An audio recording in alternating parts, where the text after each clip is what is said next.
As the icy dawn of Thursday broke out over the flatlands of southwest Essex, Peter Theobald of Whitehouse Farm went out to feed his pheasants. He and his friend bricklayer Kenneth Jiggins had often joked about the route they drove towards the open fields. A rutted, snow-covered track where they'd previously noticed not only the debris of lovers' assignations, but empty blown safes abandoned by robbers. 300 yards from the road, their way was blocked by a stationary Range Rover. Mr. Jiggins got out to investigate. As he moved to tap on the driver's window, he stared in horror. The two men slumped in the front seats had no faces. Behind them, a third man lay with his abdomen ripped asunder.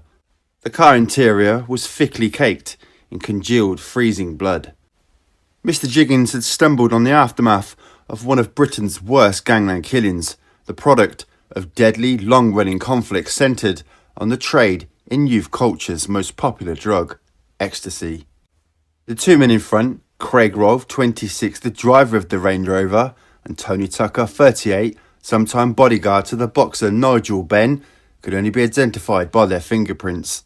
Police believed the killer first shot the man in the back seat, Patrick Tate, 37, and that Rolfe and Tucker then turned to face him. The assassin was a professional who used the advantage of surprise to blast three men to death with a pump-action shotgun in the space of 1 to 2 seconds. He would have believed he had no time to waste. It was only rarely, police sources say, that any of the three victims, who were all violent criminals, ventured out unarmed. There were no weapons found on the bodies. This, the police believe, is the biggest clue to the murder's identity. For Tate, Rolfe and Tucker to have agreed to travel to such a remote spot without being tooled up suggests they knew and trusted their assailant, who was almost certainly a close criminal associate. The likelihood is that he travelled with them to the fatal rendezvous. Yesterday, as the murder squad led by Superintendent Ivan Dibley continued piecing together the history of the victims' connections and possible vendettas. It was clear that the killings fell into a pattern sandwiched between Harwich, one of the principal entry points for ecstasy, cannabis and amphetamines imported from the Netherlands, and organised crime's traditional stomping ground in East London. Essex has become a national black spot for violent criminality. Tate, Rolfe and Tucker were all members of a widespread villain exodus from the East End. Two of the three serving long prison sentences for armed robbery, burglaries, organised car theft and serious assaults. At the time of the deaths, all were wanted target criminals, being kept under surveillance by the elite detective unit responsible for the fight against organised crime, the South East Regional Crime Squad.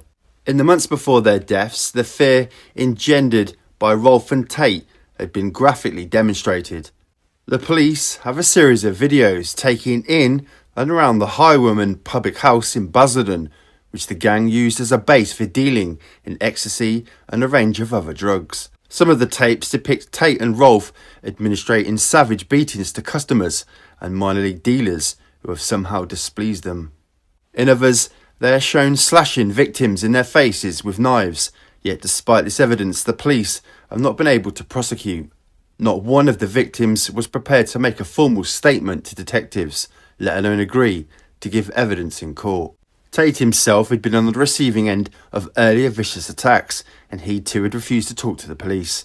Not, however, through fear, but as a result of the unbreakable underworld taboo against becoming a grass. Last year, he was shot in the arm in his Basildon home.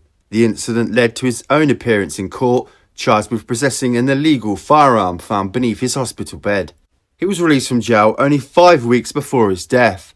In his case, it was already grimly apparent another few months in prison had done nothing to rehabilitate him. On the night before his murder, he ordered a home delivery pizza with different toppings on each quarter. Told this was not on the menu, he drove to the restaurant, held the till against the wall, then brutally assaulted the manager, Roger Ryle, punching him and smashing his head against glass plates stacked in the sink. Mr. Ryle suffered several cuts and concussion, but he too declined to press charges, after police warned him that Tate, an 18-stone bodybuilder, might easily decide to return to do more damage. On an earlier occasion, when he was wanted for robberies, Tate held an off-duty police officer through a plate glass window after he was seen in a supermarket. A few years later, he attacked three officers escorting him to court and overpowered them. He escaped on a weighty motorcycle which had been provided by his associates and ended up in Spain. He then made the mistake of visiting Gibraltar, where he was arrested and extradited. In moving from robbery and other forms of theft to the lucrative trade in drugs, Tate, Tucker and Rolfe conformed to a wider pattern. Tate is known to have formed a close relationship with the leading Basildon crime family, for whom he is thought to have been working during his time in Spain. Detective Inspector Barry Cooper of the National Criminal Intelligence Drugs Unit said the people involved with the sale and to some extent the UK manufacture and importation of ecstasy and amphetamines are traditional criminals who have entered the trade for money with established criminal connections. Some of them are East Londoners in their 50s and 60s who have been around a long time. They were street folks in the 1950s, armed robbers in the 1960s and 70s, then maybe importers of cannabis. In my 28 years of police service, there are people I have known about for a long time. They have a wide variety of convictions, including serious violence. You are dealing with an economy commodity, and if you invest money, sometimes you have to protect your investment. This, Mr. Cooper went on, is the inescapable reality behind the peace and love message espoused by teenage rave culture, which since the late 1980s has sponsored the spread of ecstasy to the point where it is everywhere. Everywhere includes Raquel's nightclub in Basildon, where Leah Betts' friends bought the tablet of E on her 18th birthday, which caused her collapse and death.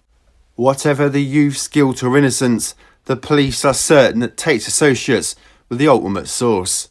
According to NCIS, organised crime with bulk importation and some local manufacturer accounts for about 70% of the ecstasy sold in Britain.